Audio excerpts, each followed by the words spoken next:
So I'm not gonna lie, this came across very surprisingly, that I was sent an early look at the brand new free update features 1.3 in Jurassic World Evolution 3, and there are some really good ones, including some stuff that I have been asking for as well. And as you know, I'm a bit more of a builder kind of person, so you can see where that is going. Anyways, let's go quickly through these changes. I'm sure you've seen some of which, and you've also seen the trailer already, so let's dive right in without further ado.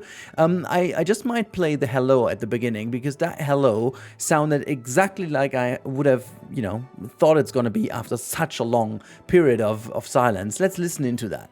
Hello and welcome to our free... That was really like, you know, that moment of, yeah, we know you've been waiting. They did a good job on that. Anyways, let's jump right in, and they do start with a couple of glory shots, you know, of animals, you know, jumping in and out, and they already set the scene for it being focused on building. So the first thing we get is a bit of creative control where our flying reptiles are going to be perching.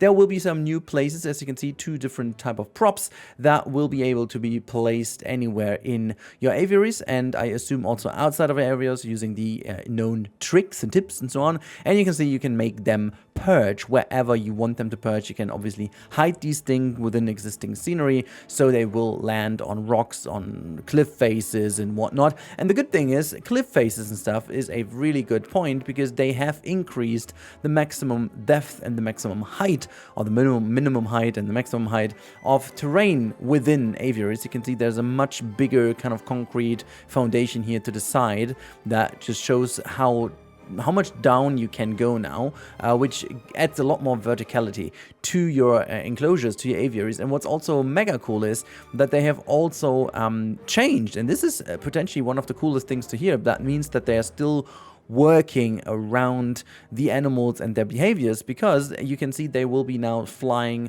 a lot easier and smoother below and around items, as they state. That means they have actually updated the traversable area or the navigation system quite a lot.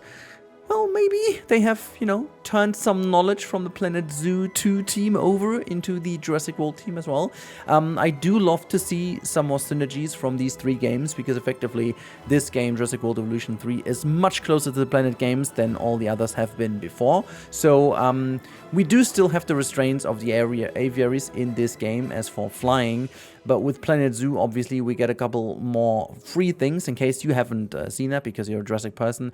Planet Zoo 2 will come with completely custom fences and mesh pieces to build your very own completely individual kind of aviaries if you wanted to. So that is pretty cool. But we also do get a brand new returning species, a legacy species, and you already have guessed it from here. I have to read it out because I'm too stupid to say the name off of my head. But this is the Ceratodactylus, as it's called, from the early Cretaceous period, and it's coming as a typical family unit, which is pretty cool. I do love this thing. I remember that one. I didn't remember the name, but hey, it's a very cool little species coming back, and obviously hinting at some aviaries.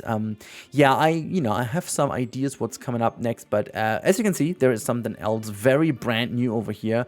You can now have the wonderful Cretaceous crews go inside of aviaries without using or abusing any kind of tricks that we needed to do in the past. There's a brand new huge kind of door leading you inside of these aviaries. You obviously need to have some deep water or water to make them go through, and as you can see, the tour, just as always, can go through as well, making your aviaries a lot more dynamic and a lot more nice to use, which comes in handy because I wanted to, you know, end my Jurassic Park 1998, and I am still debating with myself what to do with some of the aviaries I have, and now I can finally bring my grand tour and Cretaceous cruise inside of it, which is going to be very fun.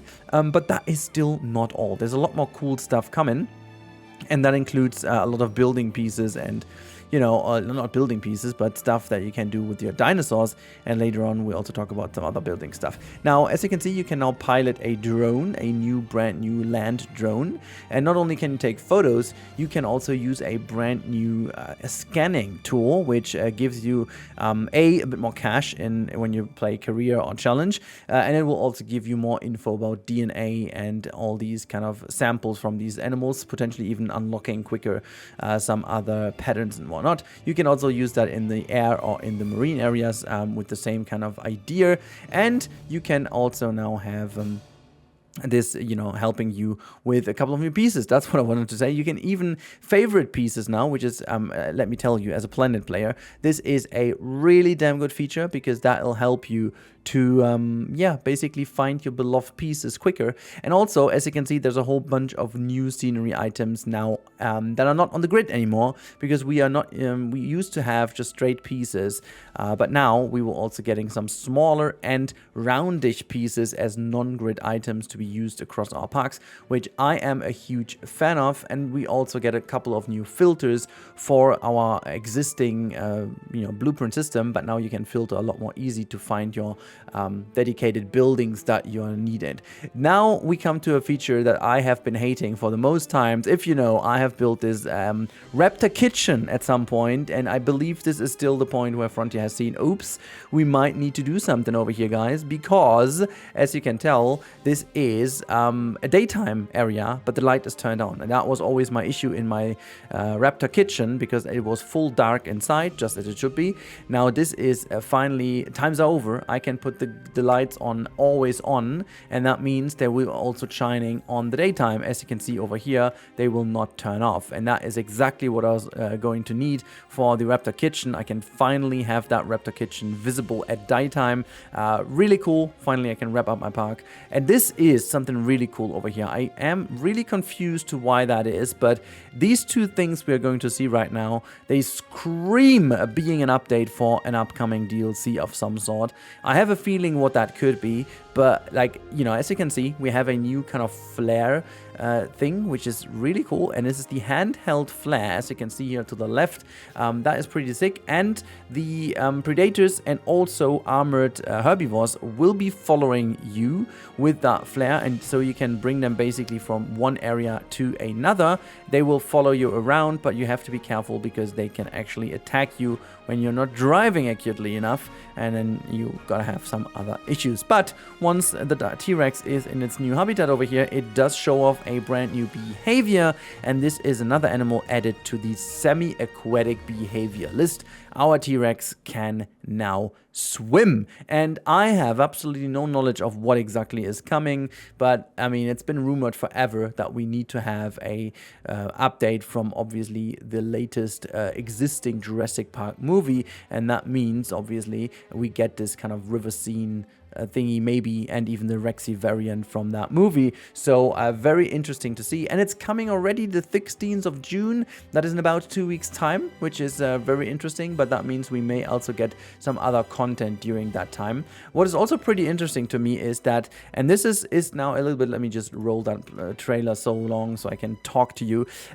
This is just like a very generic info, but it seems like Frontier is really leaning into that update schedule now, a little bit how I have almost like expected it to be. So the Planet Zoo news, we're filling the beginning of the month. The middle of the month is going to be the Jurassic part of it, and then on the 18th, 2 days after the free update, and potentially something else will be rolled out to Jurassic World Evolution, because we obviously also already know that there's most likely is going to be some added DLC content with the free update, as it always is. It might not be, who knows what the shenanigans has done with Universal, but if so, that would mean mid of month is the Jurassic focus, and end of month is going to be the Planet Coaster 2 focus. So then in the next month they could roll the dice again and start over with more content to Planet Zoo. That means we are rolling into a time where we get constant updates for our beloved Frontier games. If you like all of them as I do, that is great. Unless you don't, you have to wait either way for some of your content then to drop.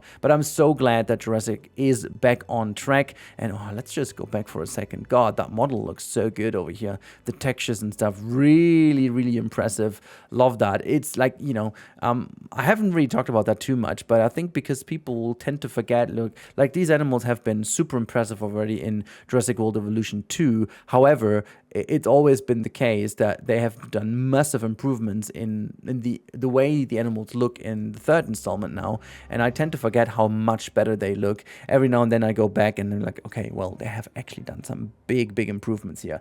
But anyhow, I'm rambling. This is it about the free update. I'm very curious to what is coming, if it's really a movie-related update or not. I was still hoping for the bridges here the whole time, guys. I'm not gonna lie. Still a letdown that we still do not have any improvements on the pathing and stuff. I was really hoping that this is going to be the case right now. So here's me to wait for another wave of free update, I don't know, in the third quarter of this year, but I will keep asking and keep mentioning it until we finally have some updates on the pathing system in this game, because that, for me personally, as a creative builder, is still one of the biggest letdowns. I don't want to sound negative. This is a pretty good free update over here. It has a lot of good stuff, a lot of great things the community has wanted, a lot of good stuff that is doing some good quality of life updates, even for the people who play challenge or franchise or whatnot, or the career. That is a really cool analyze feature, as we have it on screen here again. And obviously, as a creative builder, I like these little tweaks and quality of life updates here with the favorites and free pieces, or like free grid pieces, freed from the grid pieces. That's how you should name this.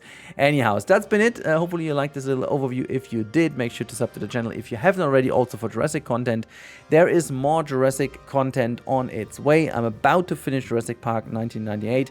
I'm really curious to see how that pans out, and I can't wait to start and reveal my new project. I have been cooking a brand new Jurassic Park idea in the background. You know, I've been already starting to do quite a lot, just waiting for the next DLC to make the revelation of it. So in case you're interested, make sure to sub to the channel and follow that around. Until then, just have a good time, you know, have a good day, enjoy all the news, and I'm gonna talk to you as always in the next one.